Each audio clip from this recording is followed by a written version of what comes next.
The year was 1888. James Cashup Davis had immigrated from England and was a homesteader on the Palouse. He hiked up to Steptoe Butte and contemplated the construction of a grand hotel. Very little went well, I guess, according to plan.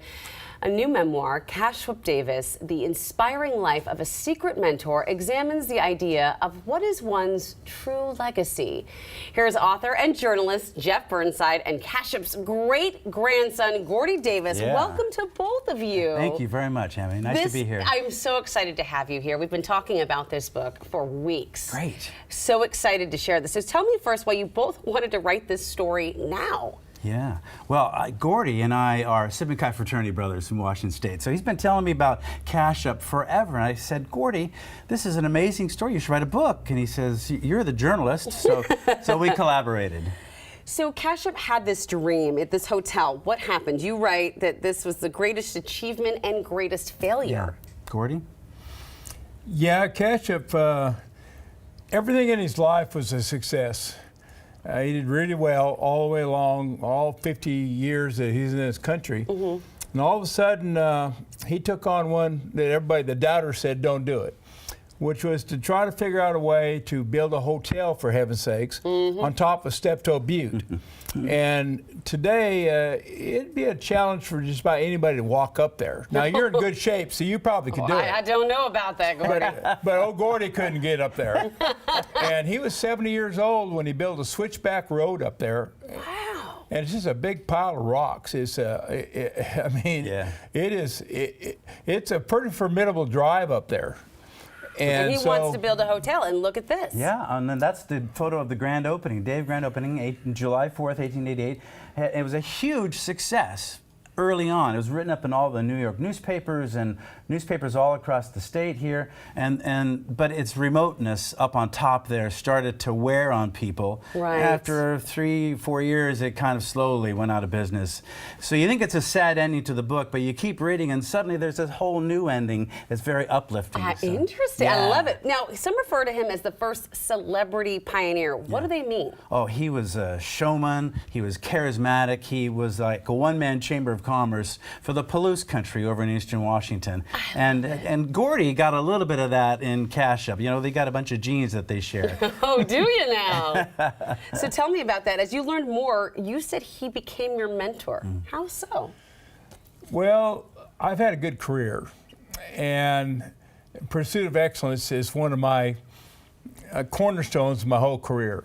And Cashup, all the way from since he landed in the United States in New York in 1840, he just kept taking on more projects and more projects, better and better and better. And so pursuit of excellence is one thing I got. And then he brought joy to people that didn't have much joy at the time. And I give him a lot of credit for that. And I think it's important to have fun. And Cashup had a lot of fun. We're in the fraternity together. I guarantee you we had fun. Did you have fun now? Yeah. I have fun now. I'm 77, I still have fun. I love it. I love it.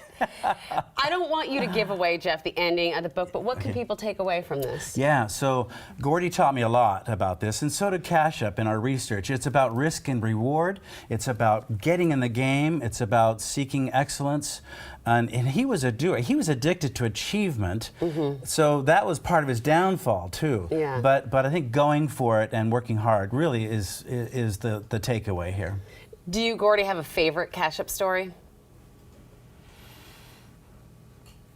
Yeah, but I probably can't say it. Oh, that's on New Day After Dark later tonight now. On that. What about you? What stories surprised you, I should say? So yeah, let's see.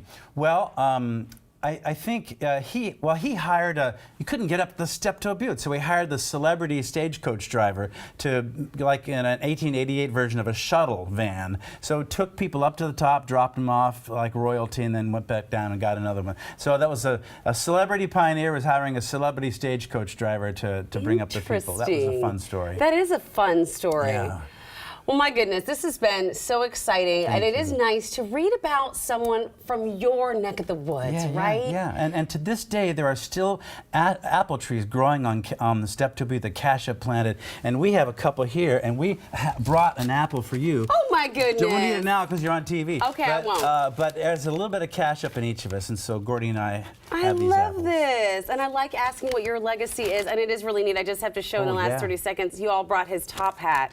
He sure was a real showman. Yeah, he wore that very top hat. We have his sword also, and a few other items from the hotel. Oh my goodness. Gordy, Jeff, thank you so much for coming on, for telling us about this book. We are so excited, and it's been an absolute pleasure. Thank you very much. All right, so Jeff and Gordon will be at Elliott Bay Books tonight, September 20th, to chat and read from the book. You can go to Elliott Bay's website for more information.